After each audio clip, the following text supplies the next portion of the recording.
Hello, everyone, and welcome to another episode of Refinitiv Perspectives Live. Today, we will be discussing the evolutions on enterprise archiving industries in relation to electronic communication surveillance in archiving. Aim will be to touch on the trends in the markets and the relevance in our solution. And for that, we have our guests, Alex Viall as Director of Regulatory Compliance at Global Relay today in the show. And he was a seasoned expert on all things relating to financial regulation and also compliance. Also joining us is Vincenzo Dimase, Global Director of Sales and Execution for FX and Post-Trade at Refinitiv, part of the London Stock Exchange Group.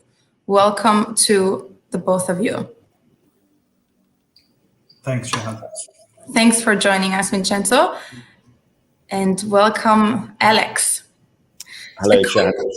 Hi, and a quick maybe introduction to Global Relay, as maybe not everybody knows, but you are the leading provider of fully compliant, cloud-based managed message archiving, supervision, and e-discovery solutions for the global financial sector and other, of course, highly regulated industries. So with that, coming from that background, we have a couple of questions for that and also some from our audience. Maybe to start a bit more generally, what have you seen this past 12 months and how has the pandemic also accelerated the relevancy of electronic communications, if we look at it as, with a bit broader approach? So I think the last 12 months, especially while everyone has been in a virtual office environment, has seen, a very strong trend towards a lot more data types and channels requiring coverage and approval. So that data set has grown exponentially. It's put a lot of pressure on the control functions to be able to capture that data, to approve it, and to make sure that, whether it's mobile devices or social channels, they need to be captured and supervised, and you need to ensure that all of your data is complete. I think the other thing that we've seen is that regulators have shown a lot more attention to communications in the last 12 to 24 months, because they started to realize the great value in the indications communications can show around transactions that are taking place. So I think regulators are much more aware of the value of communications in an audit trail. I think the other interesting thing is that, I guess, remote supervision, especially by senior managers, has intensified. It's become harder to do. They have more liability now. There are certain regimes, whether it's in the UK or Hong Kong or Australia, where they are to some extent personally liable for the conduct and behavior of their employees. So they want better tools. They are more interested in communications. And I think the really complex thing to throw in there at the end, just to make it even harder for everyone, is privacy. The privacy piece, the intensity of regulation around privacy makes that very hard to do. So it's a tough challenge. Yeah, and I couldn't agree more, right? The relevance of electronic communication and communication has increased sharply. And if we take a little step back, even from an overall perspective, I would say yes, the role of electronic communications in the financial market has grown significantly in the recent years. The way we communicate has changed dramatically, ranging from personal to professional life. And we know that the financial market is a mirror of our human society. So compared to even 5 years ago, we do communicate more and differently at faster speed. I mean, velocity of our interaction has increased sharply. We communicate faster, more easily, and sometimes using different channels at the same time. The second vector is volume. We exchange a lot more of information, data, pictures, sound, and we actually don't care anymore too much about the size of the attachments in our emails. And the third vector is variety. We have more choice. And I'm pretty confident each of us today has got 5 to 10 different applications on a mobile to reach out and contact customers, friends, and counterparties. And while this combination, powerful combination of speed, size, and choice can definitely improve some of our trading workflows, it is also true that such a wider and faster set of options does represent a source of risk of new risks, I would say, that organization needs to manage in order to reduce any kind of exposure to potential misconduct case that can harm the business. And as Alex mentioned, the new approach to flexible working that was triggered by the pandemic has also introduced another layer to this discussion. And so it is very key that when defining the policies for monitoring and surveillance in an enterprise and at enterprise level, we do consider the office in its new extended definition, I think. Also, I mean, if we're talking about the financial industry and the changes that you've seen, not only in the past 12 months, let's say, but you also mentioned the past 5 years or over the years, what or how are solutions being developed towards the case and the present? So the fact that we have to solve and face those challenges during the pandemic, obviously it has evolved a bit more quickly, but how are those solutions being developed to solve these challenges at the moment? Oh, let me take the move on this. I think that in a market that is heavily dependent on electronic communications, we cannot neglect this.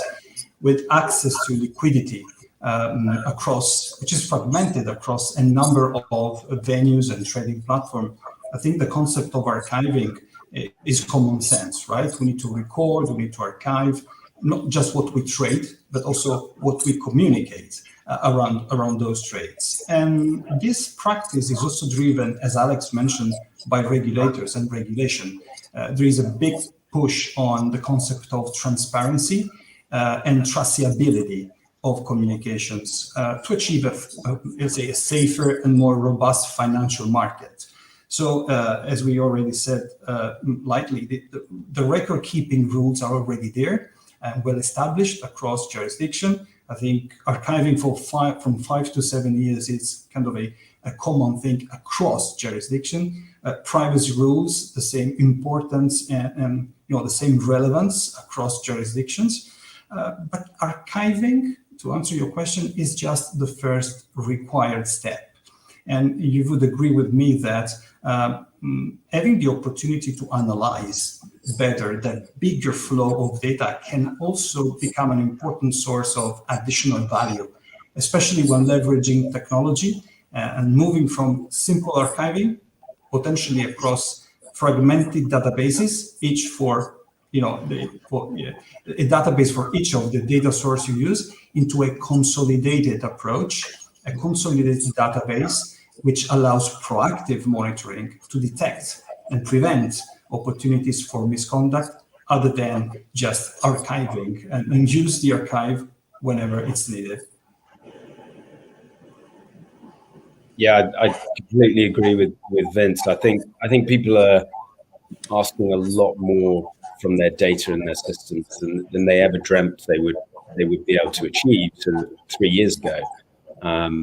Everyone now is saying we can do things in real time. We can use intelligent tools to automate the indicators that really help, I guess, control functions other than just compliance and audit. But whether it's HR, whether it's legal, whether it's the front office sales side, they can start to use their data and get insights that previously wasn't available before the technology was there. And I think that's a huge advance. And I think it's a competitive advantage, actually, that most progressive firms are jumping on. I mean, if we look at the practicalities, you talked about the new setup. Not many people are being in the office, many are at home, a lot of social devices I picked up from Vincenzo. So looking at those practicalities, how does the regulatory environment adapt to that new, let's say, hybrid, that mix of office and working at home, that way of working, let's say? How do these regulatory environments adapt to that? What has changed? I'm throwing it out there, so it's either I don't mind one of you, starting, but probably Alex, from the perspective of Global Relay, maybe you can. Start. I think the regulator expectation is that obviously the constraints or the restrictions that a work from home environment have placed on monitoring and supervision and capture have increased the complexity. They've made it harder. There's definitely some sympathy around that, but I think the spirit of the regulation is the same. If you are conducting business, however you're doing that, if it is in relation, if you look at MiFID II, you look at those regulations that say any communication that might lead to business or is part of business has to be recorded, and you have to have access to it, and we have to have access to it when we come and ask you for it in a subsequent inquiry. So I think the people know, people who are good at compliance, they know what their responsibility is. They also know that there are technologies out there that can do that.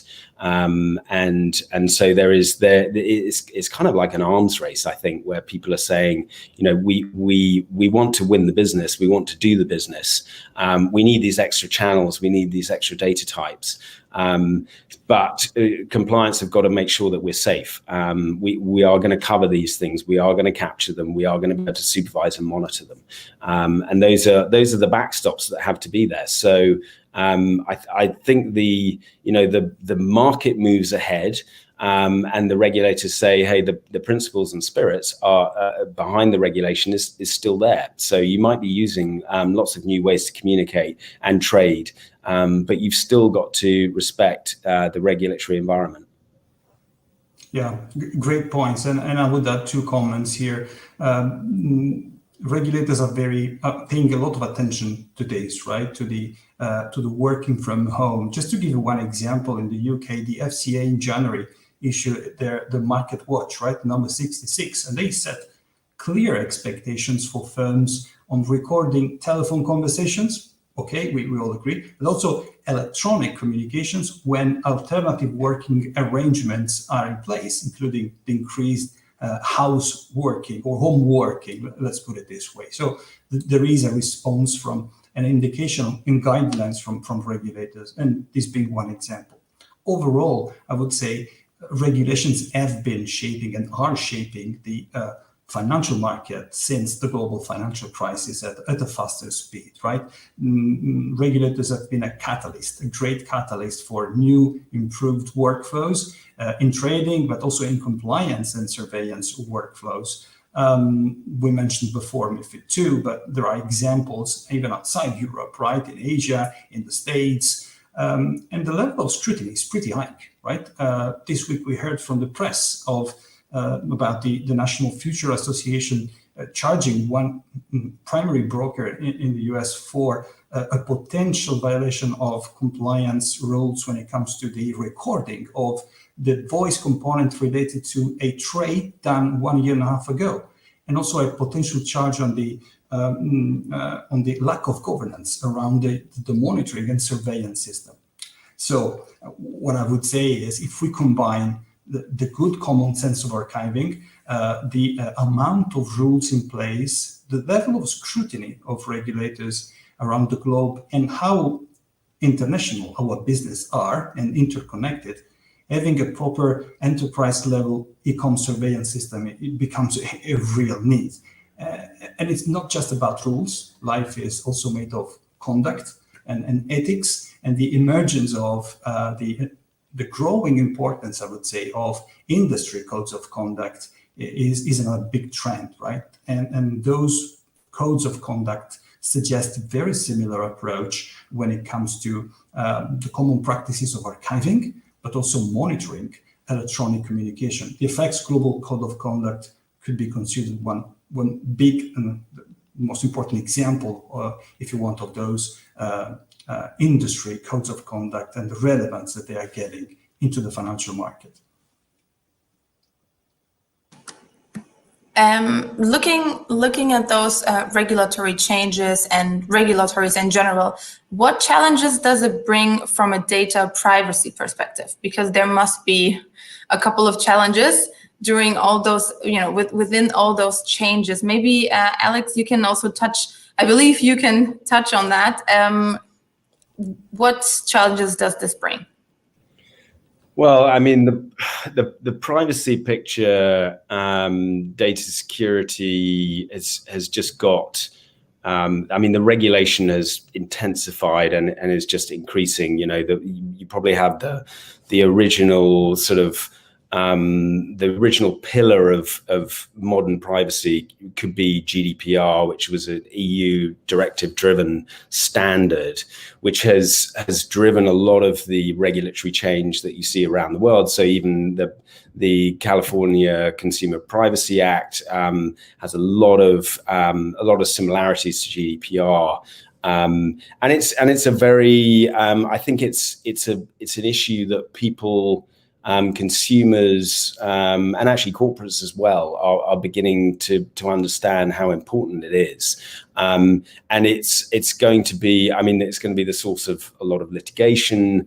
It does make I think the most fascinating thing, especially with highly regulated industries like financial services, is there is an innate conflict between privacy regulation and the requirement to supervise and monitor the activity of certain individuals in a business who are committing the business, because there is a much longer history going back, through many hundreds of years actually, related to financial scandals, which means we the financial services industry is heavily regulated. And you have an obligation, if you are authorized to do business in certain markets, you have an authorization to supervise and monitor your traders and people who support them. So that's a really fascinating conflict. And actually, the thing that I'm, having been in the industry for a long time, the thing that I find is a revelation is that technology can actually help you to ensure you are privacy compliant. So the reality that the machine can do a lot of the work that humans were previously doing is very, very true. Not only reducing the data set hugely, concentrating on the most important indicators, but the machine is actually doing a lot of the work that the human eye was previously being asked to do. Often much more accurately, much faster, and no one's privacy. Those personal conversations that previously between loved ones, they're not being seen by humans anymore, because the machine is just saying that's not relevant. We've counted that out. So I think I think it's an amazing development. Technology is the way forward in that sense. Yeah. And I couldn't agree more on this, right? When you think about privacy, you cover perfectly, Alex. There is also another component. It's not just about archiving sometimes, but it's also about the ability to delete and be aware of what has been stored for how many years when it comes to privacy rules. So having a proper system and the right technology to allow those workflows easily, right, and to set specific timelines for events to happen is critical. But I also agree with the concept of technology being the real enabler and the real game changer going forward. Capturing and archiving the flows of data in a secure environment is absolutely key, and I think all the rules, let's say, confirm this trend. At the same time, the way you achieve this archiving is very important as well. The way you solve the connectivity and the power of the analytics you can apply to the data. If we consider connectivity, an environment where the collection of data is done by downloading and uploading from a system into a database, well, it still offers a lot of exposure to compliance risks. Who can demonstrate and ensure that nothing has been touched or changed in the move from the download to the upload? How can you justify to a regulator? That is why native direct connectivity into the data sources, so again, technology helps making a real difference. And secondly, the power of the analytics, right? The rationale, the algorithm behind, the level of sophistication are essential to build policies that fit to your needs. It also can recognize patterns, have a better predictive level rather than just analyzing the archived. And at Refinitiv, we believe those workflows are crucial, right? For the financial market, Global Relay is a leader in this field and making continuous investments in the technology behind this, and that makes our partnership unique. You mentioned the technology, and that was like more or less the last question that I have also, because technology is key and we are always talking about it, but you referred to the factors like human beings not being able to be as fast or as quick or as good. So we're referring to the quality of surveillance and archiving of communications and data workflows, preparing and preventing the false directions or where it could lead by improving technology. So it really is key, as I understood now, to use the techniques and everything that we have at the moment. But how is the quality being improved? What else is important within this whole workflow, this new data workflows? I think I would say that the machine never sleeps, and as long as you've trained the machine correctly, it is an incredibly powerful tool to augment the right human control. You're always going to need humans to supervise, to train the machine to do that. But I think the depth to which you can start to go into your data, it's a continuous process, and the ability to start looking for insights and indicators in a data set that were never dreamt of before. So it doesn't have to be, hey, we're catching the rogue trader. There are lots of positive things that you can train the machine to do. Which whether that's client sentiment, whether clients are being neglected, whether your employees are showing signs of mental health issues, there are so many positive things that you can start looking for in a data set. At Global Relay we've got an AI lab, and we've got standard models and tailored models now that clients are starting to play with.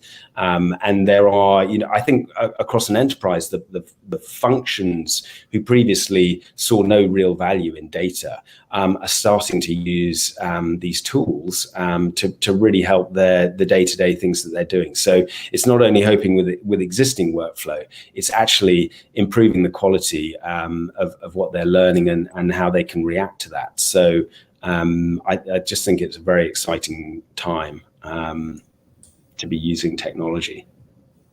Yeah, and I totally agree, right? The future is in technology. There is a lot also in the ethics and in the behaviors of the humans. There is a lot about the key element of programming and teaching the machines. But as Alex said, a machine never sleeps, right? And so the power that they can generate, the patterns that they can discover, the new patterns that can be isolated applying artificial intelligence or any other new technology to that big set of data. That is where the future is, right? And technology plays a pivotal role into these, so that humans can not be neglected, but concentrate on other tasks. And so the combination of the two, the humans and the machines, can improve, let's not forget it, the stability of the overall financial market, which is what we all want to achieve, and reduce the exposures of the different organizations, small and big, the small, let's say, startup and the big corporate, from being exposed to the misconduct and the reputational risks which are embedded in not filling this workflow correctly. Thank you so much for your answers and all that very, very insightful thoughts of yours. It's really nice to have a partner like Global Relay on board. So thanks for your time and for explaining to our audience a little bit more about what we can do and how we are working together. So thank you, and hoping to have you soon back on the show. Thank you very much.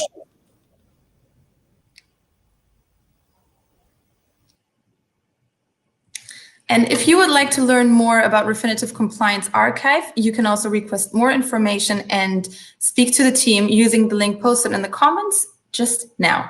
Thanks for joining, and see you soon.